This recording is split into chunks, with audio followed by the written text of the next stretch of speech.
बॉलीवुड की सबसे लंबी चलने वाली फ्रेंचाइजी में से एक हाउसफुल अब अपनी 5वीं फिल्म के साथ वापस आ गई है।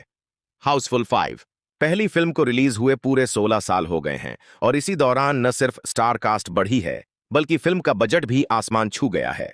करीब 1.5 दर्जन एक्टर्स से सजी इस फिल्म का प्रोडक्शन बजट बताया जा रहा है 225 करोड़।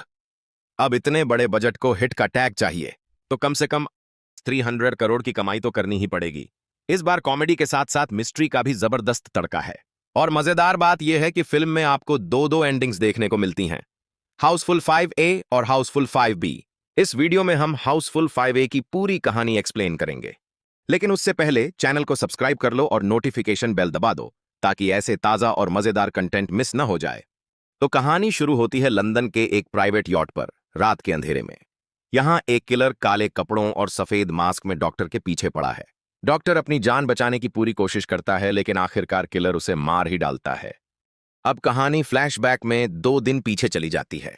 यहां हम मिलते हैं रंजीत डोवरियाल से, लंदन के 7वें सबसे अमीर आदमी, जो अपने प्राइवेट यॉट पर 100वां बर्थडे सेलिब्रेट करने वाले हैं। पार्टी में आने वाले हैं कई वीआईपीज और बॉलीवुड सेलेब्स। 69 मिलियन पाउंड के मालिक रंजीत की पार्टी का मैनेजमेंट उनके बोर्ड ऑफ डायरेक्टर्स के पास है। इसी दौरान दिखाया जाता है रंजीत की दूसरी बीवी का बेटा देव। पार्टी के 2 दिन पहले ही एक बड़ी खबर आती है, रंजीत डोवरियाल को हार्ट अटैक आ गया और उनकी मौत हो गई। सब हैरान रह जाते हैं, लेकिन सच तो यह है कि कई लोग तो उनके जाने का इंतजार ही कर रहे थे। सब दिखावे के आंसू बहा रहे हैं। तभी रंजीत की लॉयर आती है और उनकी होलोग्राफिक वसीयत सुनाती है। रंजीत ने अपनी वसीयत में कहा है कि देव उनकी दूसरी बीवी का बेटा है, लेकिन असली वारिस उनका पहला बेटा जॉली है, जिसे आज तक किसी ने देखा ही नहीं। जॉली के बारे में बस इतना पता है, उसके बम पर एक निशान है, वो लेफ्ट हैंडेड है और उसकी वाइफ फॉरेनर है। अब पार्टी वाले दिन अचानक जॉली की एंट्री होती है, जो खुद को जलाबुद्दीन बताता है, लेफ्ट हैंडेड, बम पर निशान और अफगानिस्तान से पत्नी। तभी एक दूसरा जॉली आ जाता है, जलभूषण, वही डिटेल्स लेकिन पत्नी श्रीलंका से। और फिर तीसरे जॉली की भी एंट्री हो जाती है, जूलियस, जिसकी पत्नी नेपाल से है। बोर्ड ऑफ डायरेक्टर्स कंफ्यूज, इनमें से असली जॉली कौन है? तीनों जॉली आपस में भिड़ते हैं। देव डिसाइड करता है कि डीएनए टेस्ट होंगे और रिपोर्ट सुबह 10 बजे चाहिए, लेकिन रंजीत की मौत की खबर बाहर नहीं जानी चाहिए, वरना स्टॉक मार्केट क्रैश हो जाएगा। सबको पार्टी में बुलाया जाता है और रात में जमकर पार्टी होती है। इसी पार्टी में आखिरी पास्ता सबके ड्रिंक्स में नशा मिला देता है, जिससे सबको हैंगओवर हो जाता है और रात की कुछ भी याद नहीं रहती।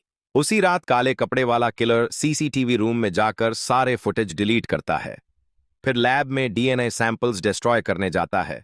तभी डॉक्टर आ जाता है। किलर डॉक्टर के मुंह में पीनट डाल देता है, डॉक्टर को एलर्जी थी और उसे मार देता है। सुबह होती है, जूलियस उठता है और पाता है कि उसके साथ जलभूषण की वाइफ है। सबको रात की कुछ याद नहीं और सभी की पत्नियां इधर उधर हैं। कांची गायब है, सब उसे ढूंढने लगते हैं। पता चलता है कि कांची जलभूषण के साथ बाइक पर घूम रही थी। सब उसका पीछा करते हैं और उसे ढूंढ लेते हैं। इसी बीच पास्ता का तोता भी आता है, जो बदला लेने आया था, लेकिन उसकी भी वैक्यूम क्लीनर से मौत हो जाती है। अब सब एक जगह इकट्ठा हो जाते हैं। देव बार बार डॉक्टर को कॉल कर रहा है, लेकिन डॉक्टर का फोन जलाबुद्दीन के पास है और साथ में डॉक्टर की कटी हुई उंगली भी। तभी ऊपर से डॉक्टर की डेड बॉडी गिरती है। सब शॉक्ड। बोर्ड ऑफ डायरेक्टर्स को लगता है कि तीनों जॉली ने ही डॉक्टर को मारा है, क्योंकि डीएनए सैंपल्स भी गायब हैं। तीनों जॉली और उनकी पत्नियों को जेल में डाल दिया जाता है। जेल में जूलियस बताता है कि वो असल में प्राइवेट डिटेक्टिव है, जिसे रंजीत ने असली जॉली ढूंढने भेजा था। असली जॉली कौन है, सिर्फ कांची जानती है।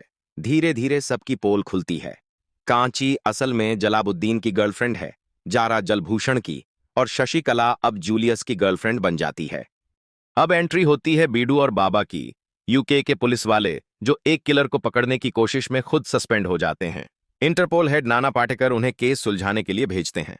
माया, बाबा की एक्स वाइफ, जो बोर्ड ऑफ डायरेक्टर्स में है, चाहती है कि बाबा केस सॉल्व करे।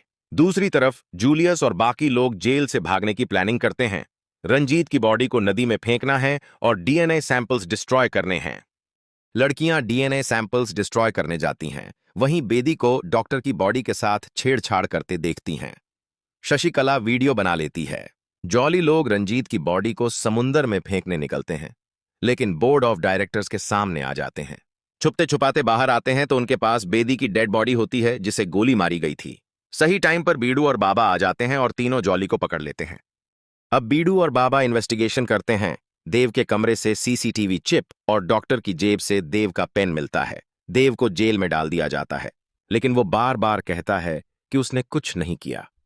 जूलियस को एक खून से सनी शर्ट और एक डायमंड मिलता है जो कैप्टन के ब्रेसलेट से मिसिंग था। अब कैप्टन सबसे बड़ा सस्पेक्ट बन जाता है। कैप्टन को सबके सामने लाया जाता है। तभी यॉट की लाइट चली जाती है और जब आती है तो कैप्टन मरा हुआ मिलता है। सबको लगता है बाबा और भड्डू ने मारा है, लेकिन तभी इंटरपोल हेड की एंट्री होती है। वो कहते हैं कि असली कातिल का नाम कल बताएंगे और सबको जेल भेज देते हैं। रात में जूलियस सबको भड़काता है कि अगर इंटरपोल हेड जिंदा रहा तो सबकी लाइफ बर्बाद हो जाएगी, इसलिए उसे मार डालना चाहिए। रात में किलर नाना को मारने आता है, लेकिन नाना तैयार बैठा होता है। किलर का चेहरा दिखता है, वो देव है। नाना और जूलियस मिले हुए थे ताकि किलर को पकड़ा जा सके। तभी दूसरा किलर आ जाता है जो देव को मार देता है और भाग जाता है। असल में देव मरा नहीं था, वो और दूसरा किलर मिले हुए थे। गोली चलती है, जूलियस को छूकर निकल जाती है और असली किलर का खुलासा होता है, जलभूषण। जलभूषण बताता है कि देव और उसने मिलकर यह पूरा प्लान बनाया था। डॉक्टर को मारना पड़ा क्योंकि वो सच बताने वाला था। बेदी को भी मारना पड़ा क्योंकि उसे सच्चाई पता चल गई थी। और जब डॉक्टर को मारा जा रहा था, कैप्टन वहीं था